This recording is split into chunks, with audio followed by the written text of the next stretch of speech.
Hey everyone, welcome back to the road to Superman. This is episode 67, and today we have the teaser breakdown of the Superman teaser of the teaser. The first Superman trailer is being released tomorrow and is confirmed to be 2 minutes and 20 seconds long. But today, we got a 30-second teaser of that teaser trailer that I will be giving my thoughts on, and we shall be breaking down every frame. So let's not waste any time and get into the video. So the trailer starts with a shot of the Daily Planet globe, and we can hear the music that was released with the poster on Tuesday. Now, this looks great. It really does, and so does the rest of Metropolis in the background. It's very much what Metropolis should look like, and it does remind me of the color grading of Superman Returns, which isn't a bad thing, and I also love the design of the Daily Planet globe. And then we get to see inside the Daily Planet where we have Lois Lane, Jimmy Olsen, Cat Grant, and Steve Lombard. And the aesthetic really is that of the 70s with those beiges and blues, and I love the look of the office. Now, the Daily Planet crew are all looking towards what I assume is a TV, which is showing something bad happening in the city, presumably something to do with Superman. And they all look quite concerned, so I think Superman is in a really challenging position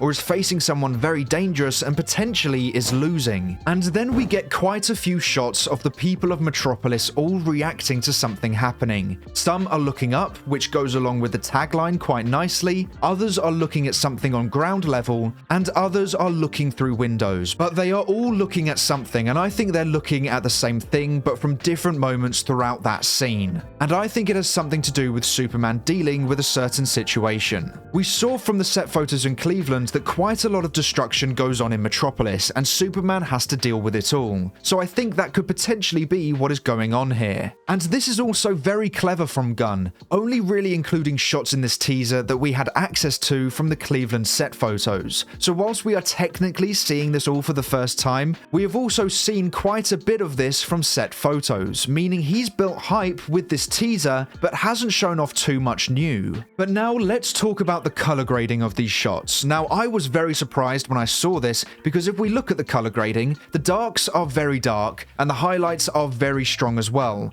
and the saturation is quite high too, leading to quite a bold aesthetic which took me by surprise a bit, and I'm not too sure how I feel about it. I think the rest of the teaser looks great, but I feel the highlights in these shots specifically are a little too strong for me. So I decided to edit them myself and reduce the highlights, and I think the shot looks a bit better, but maybe it's like that for a storytelling purpose. Maybe the dazzling sun is causing people to not see everything in frame, or it's for a really cool shot of Superman that we will see in the trailer tomorrow or in the movie itself. But speaking of Superman, here is our first look at Superman flying, and it looks like he is making his way to the Fortress of Solitude. And I love that they added the S to the cape because it looks so good here. And I think Superman is mostly going to be flying with his arms down by his side in this movie rather than out in front of him, which I don't mind at all. And then we saw these two people, and they work for Lex Luthor. How do I know? Well, because on her clipboard it says Luthor Corp. So these two people are working for Lex out in the desert somewhere, and if we remember the other set photos taken, I believe we could be seeing Mr. Terrific appearing at this location, but I won't say anything more than that. And then to end this teaser, we got a shot of Superman flying up into the air and disappearing in the clouds, and yet again, I love this shot. It's yet another instance of us looking up to him, which is perfect for the slogan that they are going for. And that is all we got to see today, and I have to say, that was a really good teaser. They showed just enough that it won't spoil the full 2 minute 20 second long teaser trailer, which I will definitely be breaking down as soon as it comes out, and I am so excited. But make sure to let me know your thoughts on this teaser in the comments below. Now, to end today's video, we are going to go through some extremely interesting quotes from James Gunn. He was doing some interviews to help kick off the Superman promotion, and fortunately DCU Updates has done an incredible job at collecting all the information together for us to look at. So a huge thank you to one of the best DC accounts out there. And so we start with the casting of David Corenswet and Rachel Brosnahan. Gunn was initially nervous but said, "On the very first day of the tapes coming in,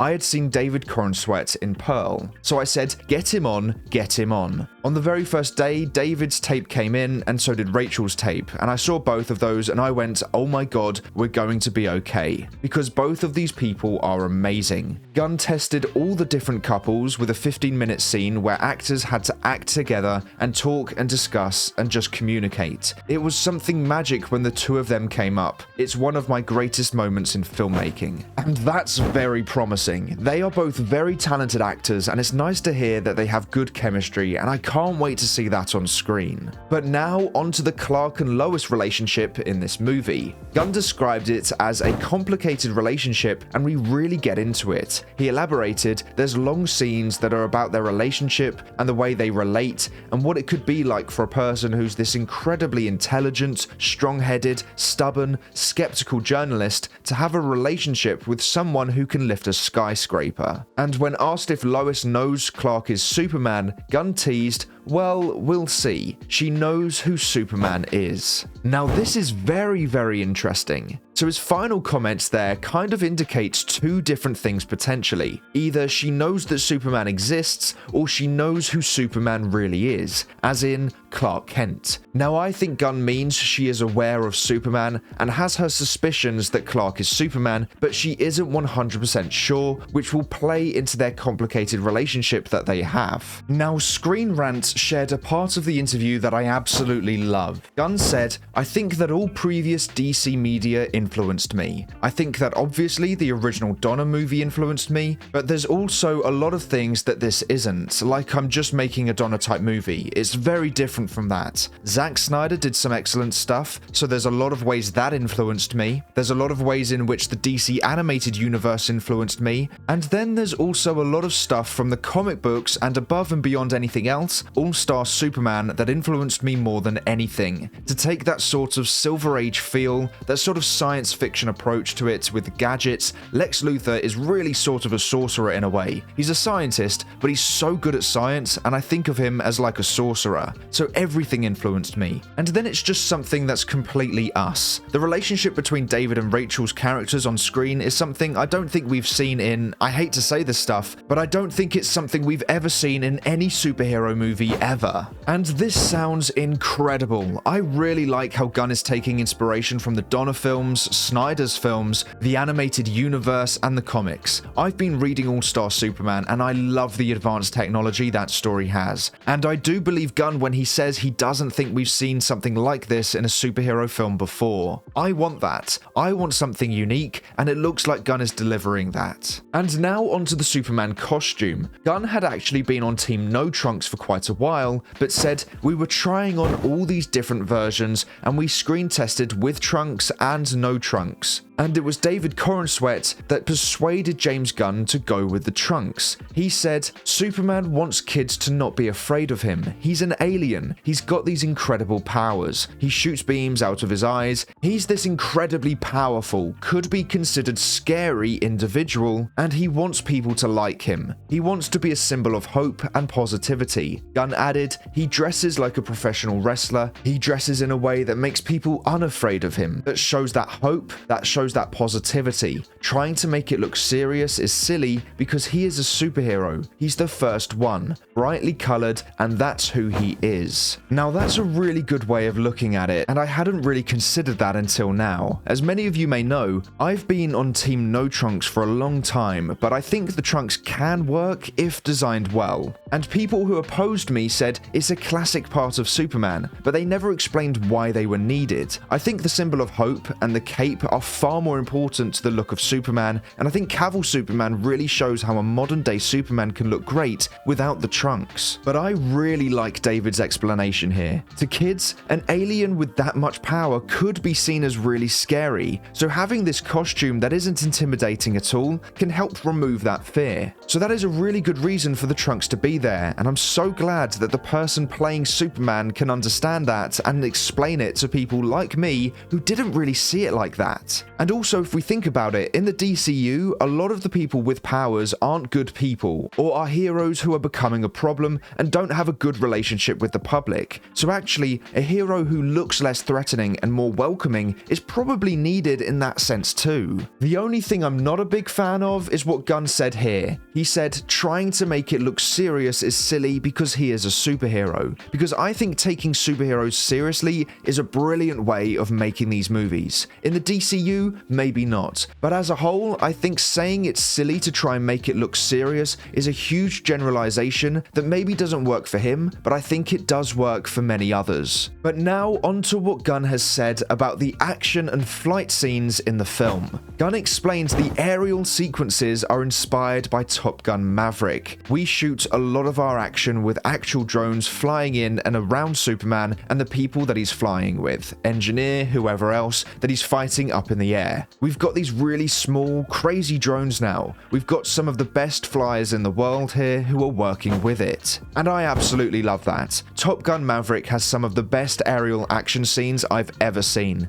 and to take inspiration from that is definitely a win for the Superman movie. So I can't wait to see how good that looks. And now onto the tone of the film. Gunn said the tone is humorous, but is certainly not as comic or as much comedy as either Suicide Squad or Guardians. He added, there's plenty of humor in it. People like Rachel are so funny, and David is very funny as well. So there's humor in it, but it's trying to create something that is grounded, but also it's an incredibly fanciful world. It's fantasy. Gunn compared the world to Game of Thrones, saying it's taking from other things like Game of Thrones, where it's this universe where superheroes actually exist. So it's grounded but still fun and humorous, and I'm okay with that. It could become a bit too much, because I would say my issue with Gunn's previous comedic work is that he doesn't know when to stop. He has gone over the top quite a bit for me, but it sounds like the humor will be different to the humor in Suicide Squad and his Guardians films, and there will be less of it, so there is a high chance there is nothing to worry about. And Gunn also had some interesting things to say about the Superman-Clark Kent dynamic. He said, people said all sorts of different things. They said Clark's the real one. They said Superman's the real one and Clark's the secret identity. But I don't believe either of those things. He elaborated, I don't think anybody knows Superman unless they know both of him. And when they know both of him, they know the real guy. And that means not too many people. And that's a fascinating perspective. Personally, I've always thought that Superman is really who he is, and Clark was always just the disguise unless he was with someone who knew he was Superman. And then in that case, he may look like Clark, but he really is acting the same as he would if he was wearing the cape. But Gunn might be right here, and I think that represents how we will see this character in the movie. I think we will see Superman struggle with balancing both identities, and how no one other than his Earth parents will really know who he is, and that can be lonely. Now, the next thing Gunn talked about is something I am over the moon about. Composed by John Murphy, Gunn said the score includes nods to John Williams' classic Superman theme while creating something new. Gunn clarified it's not a soundtrack, so it's not about the songs, it's much more of a score film. And I am so happy about that. I've seen people sharing different songs that they want to hear with Superman, and I just don't feel the connection to them. I feel like Superman is very much a score-based character. I don't think actual songs fit him very well at all. So to hear Gunn say that this will be much more of a score film is music to my ears. Pun not intended. The piece of music we got with the poster was beautiful, and I want more of that. I've always said that a really good score can lift a good film to a great film, but a bad score can drop an average film to a terrible film. The score is so important to me, and it can really help build emotion and connection to the movie and its characters. So I'm really happy that the film will mainly be score focused with just a few songs. He also confirmed that John Murphy will have nods to Williams' theme, but also will be something new, and I love that as well. That poster piece of music was so emotional. It used the original theme but in a brand new way, and I can't wait to hear the entire score from John Murphy. And finally, Gunn has stated, we just start in the middle of the action. Superman's already existing, Lois and Clark already know each other, Lex hates Superman's guts from the beginning, although they don't know each other personally. And I really like this. It's an entirely new thing to see on the big screen, and it means we don't have to wait around for yet another origin story of Clark meeting Lois. They know each other and let's get on with it, but we still have the excitement of seeing Superman and Lex meet for the first time, so I am very excited about that. But that is all for today's episode of The Road to Superman. Thank you so much for watching. Please make sure to like, subscribe, and turn on post notifications so you never miss an episode. I hope to see you here again soon, so until then, have a great day. Bye!